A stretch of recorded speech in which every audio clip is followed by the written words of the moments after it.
ಮೈಸೂರು ಲೋಕಸಭಾ ಚುನಾವಣಾ ಅಖಾಡ ದಿನೇ ದಿನೇ ರಂಗೇರ್ತಾ ಇದೆ. ಮೈಸೂರಿನಲ್ಲಿ ಕಾಂಗ್ರೆಸ್ ಅಭ್ಯರ್ಥಿ ಎಂ ಲಕ್ಷ್ಮಣ್ ಅಬ್ಬರದ ಪ್ರಚಾರವನ್ನು ಮಾಡ್ತಾ ಇದ್ದಾರೆ.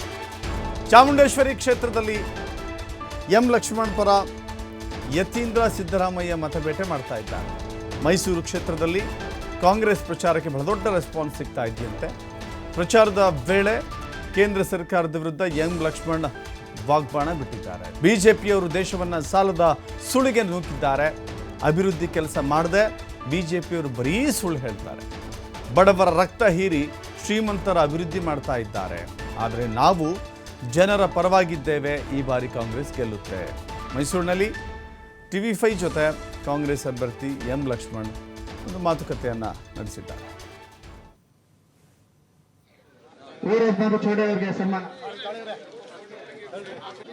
ಮೈಸೂರು ಕೊಡಗು ಲೋಕಸಭಾ ಕ್ಷೇತ್ರ ಸಾಕಷ್ಟು ರಂಗನ್ನ ಪಡೆದುಕೊಂಡಿರ್ತಕ್ಕಂಥದ್ದು. ಈಗಾಗಲೇ ಕಾಂಗ್ರೆಸ್ ಅಭ್ಯರ್ಥಿ ಮುಖ್ಯಮಂತ್ರಿಗಳ ಆಪ್ತರು ಕೂಡ ಆಗಿರುವಂತಹ ಎಂ ಲಕ್ಷ್ಮಣ್ ಸಾಕಷ್ಟು ಪ್ರಚಾರದಲ್ಲಿ ತೊಡಗಿದ್ದಾರೆ. ಇಡೀ ಕ್ಷೇತ್ರವನ್ನು ಸಂಚರಿಸುವ ಮುಖಾಂತರ ತಮಗೆ ಆ ಬೆಂಬಲವನ್ನ ಕೊಡಬೇಕು ಅನ್ನೋ ಒಂದು ನಿಟ್ಟಿನಲ್ಲಿ, ಜೊತೆಗೆ ಯಾವ ಕಾರಣಕ್ಕಾಗಿ ಕೊಡಬೇಕಾಗಿದೆ ಇದೆಲ್ಲವನ್ನೂ ಕೂಡ ಮತದಾರರಿಗೆ ತಿಳಿಯಪಡಿಸುವ ಮುಖಾಂತರ ಮತಯಾಚನೆಯಲ್ಲಿ ತೊಡಗಿದ್ದಾರೆ. ಈಗ ನನ್ನೊಟ್ಟಿಗೆ ಅವರಿದ್ದಾರೆ, ನಾನು ಮಾತನಾಡಿಸ್ತಾ ಹೋಗ್ತೇನೆ.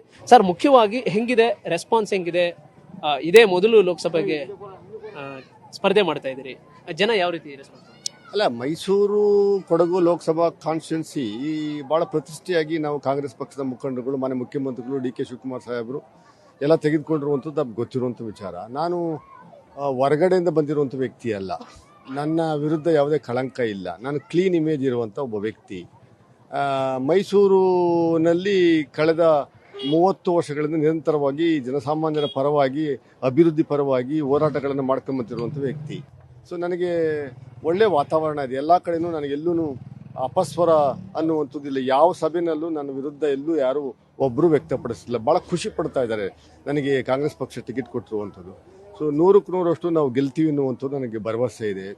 ಕೆಲವು ಸಮುದಾಯದವರು ಓಪನ್ ಆಗಿ ಬಂದು ಅವರ ಬೆಂಬಲವನ್ನು ಸೂಚಿಸ್ತಾ ಇದ್ದಾರೆ. ಇವತ್ತು ಒಂದು ಇನ್ಸಿಡೆಂಟ್ ಆಯಿತು.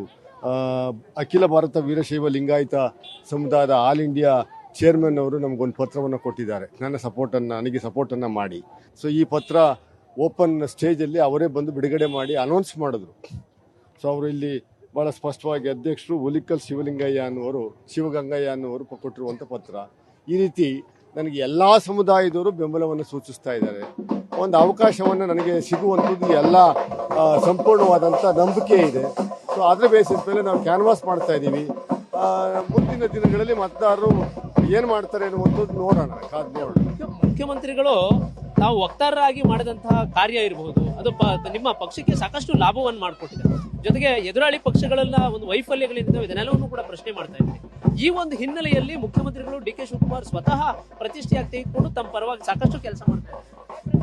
ನಾನು ಪ್ರಾಮಾಣಿಕ ಕಾಂಗ್ರೆಸ್ ಪಕ್ಷದ ಕಾರ್ಯಕರ್ತ, ವಕ್ತಾರನಾಗಿ ಕಳೆದ 6-7 ವರ್ಷಗಳಿಂದ ನಿರಂತರವಾಗಿ ಕಾಂಗ್ರೆಸ್ ಬಿಜೆಪಿ ಪಕ್ಷದ ವೈಫಲ್ಯಗಳು, ಬಿಜೆಪಿ ಸರ್ಕಾರದ ವೈಫಲ್ಯಗಳನ್ನು, ಅವರ ಕರ್ಮಕಾಂಡಗಳನ್ನು, ಭ್ರಷ್ಟಾಚಾರಗಳನ್ನು ಮಾಧ್ಯಮದ ಮುಂದೆ ಬಂದು ಅಂಕಿ ಸಂಖ್ಯೆಗಳ ಸಮೇತ, ದಾಖಲೆಗಳ ಸಮೇತ ಬಿಡುಗಡೆ ಮಾಡುವಂಥ ಕೆಲಸವನ್ನು ಮಾಡಿದ್ದೀನಿ.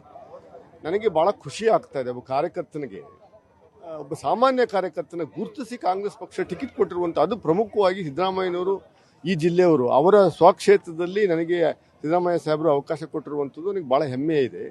ಆಮೇಲೆ ನಾನು ಒಬ್ಬ ಒಕ್ಕಲಿಗ ಸಮುದಾಯದವನು. ಕಳೆದ 47 ವರ್ಷಗಳ ನಂತರ ಒಕ್ಕಲಿಗ ಸಮುದಾಯಕ್ಕೆ ಟಿಕೆಟ್ ನೀಡ್ತಾ ಇರುವಂಥದ್ದು. ಒಕ್ಕಲಿಗ ಸಮುದಾಯದ ಮತದಾರರು ಜಾಸ್ತಿ ಇದ್ದಾರೆ. ಬಟ್ ನಾನು ಯಾವತ್ತೂ ಒಂದು ಸಮುದಾಯಕ್ಕೆ, ಒಂದು ಜಾತಿಗೆ ಗುರುತಿಸ್ಕೊಂಡನಲ್ಲ. ಎಲ್ಲ ಸಮುದಾಯದ ಜೊತೆ ಹೋಗುವಂಥ ವ್ಯಕ್ತಿ. ಕಳೆದ 10 ವರ್ಷಗಳಿಂದ ಈ ಹಿಂದೆ ಇದ್ದಂಥ ಬಿಜೆಪಿ ಸಂಸದರು ಏನೂ ಮಾಡಲಿಲ್ಲ. ಬಡೇ ಕಿಡಿ ಒತ್ತಿಸುವಂಥದ್ದು ಒಂದು ಬಿಟ್ಟರೆ ಬೇರೆ ಏನೂ ಮಾಡಲಿಲ್ಲ. ಸೊ ಅದನ್ನು ನಾನು ನೆಕ್ಸ್ಟ್ ನನಗೊಂದು ಅವಕಾಶವನ್ನು ಮಾಡಿಕೊಟ್ರೆ 5 ವರ್ಷದ ಅವಧಿನಲ್ಲಿ ಕೇಂದ್ರ ಸರ್ಕಾರದಿಂದ ತರುವಂಥ ಯೋಜನೆಗಳು, ರಾಜ್ಯ ಸರ್ಕಾರದಿಂದ ಬರುವಂಥ ಯೋಜನೆ ಒಟ್ಟಾರೆ ತೆಗೆದುಕೊಂಡೋಗಿ ಜನಸಾಮಾನ್ಯರಿಗೆ ತಿಳಿಸುವಂಥದ್ದು, ತಗೊಂಡೋಗಿ ತಲುಪಿಸುವಂಥ ಕೆಲಸವನ್ನು ಪ್ರಾಮಾಣಿಕವಾಗಿ ನಾನು ಮಾಡ್ತೀನಿ. ರಾಜ್ಯ ಸರ್ಕಾರದ ಜೊತೆ ನಾವು ಕೆಲಸ ಮಾಡಬೇಕಾಗಿದೆ.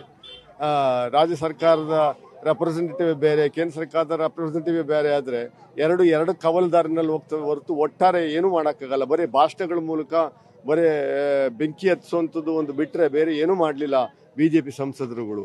ರಾಜ್ಯದ ಸಮಸ್ಯೆಗಳು, ಕ್ಷೇತ್ರದ ಸಮಸ್ಯೆಗಳನ್ನು ಎಫೆಕ್ಟಿವ್ ಆಗಿ ಕೇಂದ್ರದಲ್ಲಿ, ಪಾರ್ಲಿಮೆಂಟಲ್ಲಿ ಪ್ರೆಸೆಂಟ್ ಮಾಡುವಂಥ ಕೆಪಾಸಿಟಿ ನನಗಿರೋದ್ರಿಂದ ನನಗೆ ಟಿಕೆಟ್ ಕೊಟ್ಟಿದ್ದಾರೆ. ನನಗೆ ದಯಮಾಡಿ ಒಂದು ಅವಕಾಶನ ಕಲ್ಪಿಸ್ಕೊಡಿ ಅಂತ ಮತದಾರರಲ್ಲಿ ನಾನು ಮನವಿ ಮಾಡ್ಕೊತಾ ಇದ್ದೀನಿ. ಮುಖ್ಯವಾಗಿರುವಂತದ್ದು ಲಕ್ಷ್ಮಣ್ಣ ಅವ್ರದ್ದು ಆ ಒಂದು ಕ್ಲೀನ್ ಇಮೇಜ್ ಇರೋದ್ರಿಂದನೇ ಯಾವುದೇ ರೀತಿಯಲ್ಲಿ ಪ್ರಶ್ನೆ ಮಾಡಕ್ ಆಗಲ್ಲ ಅಂತ ಹೇಳಿ ಆ ಸಮುದಾಯದ ವಿಚಾರಕ್ಕೆ ಸಂಬಂಧಪಟ್ಟಂತೆ ಮತ್ತೆ ಪಕ್ಷದ ವಿಚಾರಕ್ಕೆ ಮಾತ್ರ ಪ್ರಶ್ನೆ ಮಾಡುವಂತ ಒಂದು ಕೆಲಸವನ್ನು ಮಾಡ್ತಾರೆ. ಬಿಜೆಪಿ ಸಂಸದರು ಪಾಪ ಹತಾಶರಾಗಿ, ನನಗೆ ಭಾಳ ಒಳ್ಳೆ ಸ್ನೇಹಿತರವರು, ಕ್ಯಾಮ್ರಾ ಮುಂದ್ಗಡೆ ಆ ಥರ ಬಂದು ನಮ್ಮನ್ನು ಬೈಯೋದು ಒಂದು ಬಿಟ್ಟರೆ ಅವರು ಎಲ್ಲ ದಾರಿಯಲ್ಲಿ ಸಿಕ್ಕಿರಿ. ಇಬ್ಬರು ನಾವು ಒಟ್ಟಿಗೆ ಕೂತು ಕಾಫಿ ಕುಡಿತೀವಿ, ಮಾತಾಡ್ತೀವಿ, ಕುಶಲೋಪರಿ ಮಾಡ್ಕೊತೀವಿ. ಅದು ಬಿಟ್ಟರೆ ರಾಜಕೀಯವಾಗಿ ಬಿಟ್ಟರೆ ವೈಯಕ್ತಿಕವಾಗಿ ನನಗೂ ಅವ್ರಿಗೂ ಏನೋ ದ್ವೇಷ ಇಲ್ಲ. ಅದರಿಂದ ಹತಾಶರಾಗಿದ್ದಾರೆ ಅವರು. ಅವ್ರಿಗೆ ಬಿ ಜೆ ಪಿಯವರು ಯಾಕೆ ಟಿಕೆಟ್ ತಪ್ಪಿಸಿರು ಅನ್ನುವಂಥದ್ದು ದಯಮಾಡಿ ಜನಗಳ ಮುಂದೆ ಹೇಳಿ, ಬಿ ಜೆ ಪಿ ಅದು ಸ್ಪಷ್ಟನೆ ಕೊಡಲಿ. ಅದರ ಬೇಸಿಸ್ ಮೇಲೆ ನಾವು ರಿಯಾಕ್ಟ್ ಮಾಡೋಣ. ನನ್ನ ಉದ್ದೇಶ ಈಗ ಜನಸಾಮಾನ್ಯರಿಗೆ ನಾವು ಮುಂದೆ ತರುವಂಥ ಯೋಜನೆಗಳನ್ನು ಯಾವ ರೀತಿ ಅನುಷ್ಠಾನ ಮಾಡಬೇಕು ಅನ್ನೋದ್ರ ಬಗ್ಗೆ ಒಂದಷ್ಟು ಜನಗಳಿಗೆ ಹೇಳಿ ನಮ್ಗೆ ಅವಕಾಶ ಕೊಡಿ ಅಂತ ನಾನು ಅವರಲ್ಲಿ ಪ್ರಾರ್ಥನೆ ಮಾಡಿಕೊಳ್ಳುವಂಥದ್ದು ಕೆಲಸದಲ್ಲಿ ನಿರಂತರವಾಗಿದ್ದೇನೆ.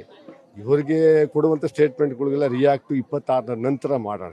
ಈ ಯತೀಂದ್ರ ಅವರ ಒಂದು ಪ್ರಚಾರ ಮತಯಾಚನೆ ನೋಡಿದ್ರೆ ಎಲ್ಲೋ ಒಂದ್ ಕಡೆ ಉತ್ಸಾಹ ಜಾಸ್ತಿ ಆಗಿದೆ, ಕ್ಷೇತ್ರದಲ್ಲಿ ಆ ತರದ ವಾತಾವರಣ ಇದೆ ಅಂತ ಅನ್ಸುತ್ತೆ. ಅಲ್ಲ, 100ಕ್ಕೆ 100ರಷ್ಟು. ಅದಕ್ಕೆ ಸಿದ್ದರಾಮಯ್ಯ ಸಾಹೇಬರು ಚಾಮುಂಡೇಶ್ವರಿ ಕ್ಷೇತ್ರದಲ್ಲಿ ನಾವು ಸ್ವಲ್ಪ ಸಮಸ್ಯೆ ಆಗಿದ್ದರಿಂದ ಯತೀಂದ್ರ ಸಿದ್ದರಾಮಯ್ಯನವ್ರಿಗೆ ಅವರು ವಹಿಸಿದ್ದಾರೆ ಜವಾಬ್ದಾರಿಯನ್ನು.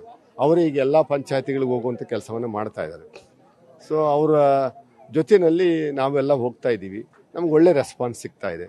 ಯತೀಂದ್ರ ಸಿದ್ದರಾಮಯ್ಯನವರ ಲೀಡರ್ಶಿಪ್ಪು ಎಲ್ಲರೂ ಒಪ್ಪಿ ಜನಗಳು ನಮ್ಮ ಕಾರ್ಯಕರ್ತರೆಲ್ಲ ಒಟ್ಟಾರೆ ಬಂದು ಕೆಲಸ ಮಾಡುವಂಥ ಕೆಲಸವನ್ನು ಮಾಡ್ತಾ ಇದ್ದೀವಿ. ಚಾಮುಂಡೇಶ್ವರಿ ಕ್ಷೇತ್ರದಲ್ಲಿ ಎಲ್ಲ ಒಂದ್ ಕಡೆ ಕಾಣಿಸುತ್ತೆ ಸರ್, ಮುಖ್ಯಮಂತ್ರಿಗಳನ್ನ ಕಳೆದ ಬಾರಿ ಕಳ್ಕೊಂಡಂಥದ್ದು, ಅಂದ್ರೆ ಅವ್ರ ಕೈ ಜೋಡಿಸ್ಲಿಲ್ಲ, ಆ ತರದ್ದು ಒಂದು ನೋವು ಮತದಾರರಲ್ಲಿ ಏನಾದ್ರು ಕಾಣಿಸುತ್ತೆ? ಮತದಾರರಲ್ಲೂ ಇದೆ, ನಮ್ಮಲ್ಲೂ ಇದೆ. ಅದು ರಿಪೀಟ್ ಆಗಬಾರ್ದು. ಆ ನೋವನ್ನು ಸರಿಪಡಿಸುವಂಥದ್ದಕ್ಕೆ ಈ ಪಾರ್ಲಿಮೆಂಟ್ ಚುನಾವಣೆಯಲ್ಲಿ ಕಾಂಗ್ರೆಸ್ ಪಕ್ಷದ ಅಭ್ಯರ್ಥಿಗೆ ಹೆಚ್ಚಿನ ಲೀಡ್ ಕೊಡುವುದರ ಮೂಲಕ ಸಿದ್ದರಾಮಯ್ಯ ಸಾಹೇಬರಿಗೆ ಸ್ವಲ್ಪ ಕೊಂಚ ಮಟ್ಟಿಗೆ ಸಮಾಧಾನ ತರುವಂಥ ಕೆಲಸವನ್ನು ಚಾಮುಂಡೇಶ್ವರಿ ಕ್ಷೇತ್ರ ಜನರು ಈ ಸರಿ 2024 ಚುನಾವಣೆಯಲ್ಲಿ ಲೋಕಸಭಾ ಚುನಾವಣೆಯಲ್ಲಿ ಮಾಡ್ತಾರೆ ಅನ್ನುವಂಥದ್ದು ನಂಬಿಕೆ ನಮಗೆ. ಬಿಜೆಪಿ ಸರ್ಕಾರದ ವೈಫಲ್ಯ ಕಾಂಗ್ರೆಸ್ ಸರ್ಕಾರದ ಗ್ಯಾರಂಟಿ ಇದು ಫಲ ಕೊಡುತ್ತೆ. 100ಕ್ಕೆ 100ರಷ್ಟು ನಾವು ಏನು ಹೇಳ್ತೀವಿ ಅದನ್ನು ಮಾಡ್ತೀವಿ. 5 ಗ್ಯಾರಂಟಿಗಳನ್ನು ರಾಜ್ಯ ಸರ್ಕಾರ KPCC ಅಧ್ಯಕ್ಷರು ಮತ್ತು ಸಿದ್ದರಾಮಯ್ಯನವರು ಸೈನ್ ಮಾಡಿ ಏನು ಕೊಟ್ಟರು, ಅದೇ ರೀತಿ ನೆನೆ ದಿವಸ ಮಲ್ಲಿಕಾರ್ಜುನ ಖರ್ಗೆ ಸಾಹೇಬರು ಮತ್ತು ರಾಹುಲ್ ಗಾಂಧಿಯವರು ಸೈನ್ ಮಾಡಿಕೊಟ್ಟಿರುವಂಥ 5 ನ್ಯಾಯದ ಗ್ಯಾರಂಟಿಗಳಿದ್ದಾವೆ. 1 ಲಕ್ಷ ರೂಪಾಯಿ ಒಂದು ಕುಟುಂಬದ ಮಹಿಳೆಗೆ ಒಂದು ವರ್ಷಕ್ಕೆ, ರೈತರ ಸಾಲ ಮನ್ನಾ, ಯುವಕರಿಗೆ ಉದ್ಯೋಗ, 1 ಲಕ್ಷ ರೂಪಾಯಿ ಉದ್ಯೋಗ, ಈ ಥರ 5 ಗ್ಯಾರಂಟಿಗಳು. ಈ 5 ಗ್ಯಾರಂಟಿಗಳಿಗೆ ಸಬ್ ಗ್ಯಾರಂಟಿಗಳಿದೆ. ಒಟ್ಟು 25 ಗ್ಯಾರಂಟಿಗಳನ್ನು ನಾವು ಕೊಟ್ಟಿದ್ದೀವಿ. ನಾವು ನುಡಿದಂಥ ನಡೆಯುವ ಸರ್ಕಾರ. ಸೊ ಇವೆಲ್ಲ ಬೇಕು ಅಂದರೆ ಜನಸಾಮಾನ್ಯರು ಕಾಂಗ್ರೆಸ್ ಪಕ್ಷವನ್ನು ಬೆಂಬಲಿಸಬೇಕು. ಬೆಂಬಲಿಸಿದ್ರೆ ಮಾತ್ರ ಅವಕಾಶ. BJPಗೆ ಬರೀ ಭಾವನಾತ್ಮಕ ವಿಚಾರಗಳನ್ನು ಮುನ್ನೆಲೆ ತಗೊಂಬಂದು ನಿಮ್ಮನ್ನು ಹಾಳು ಮಾಡುವಂಥ ಕೆಲಸವನ್ನು ಮಾಡಿ ಇದೆ.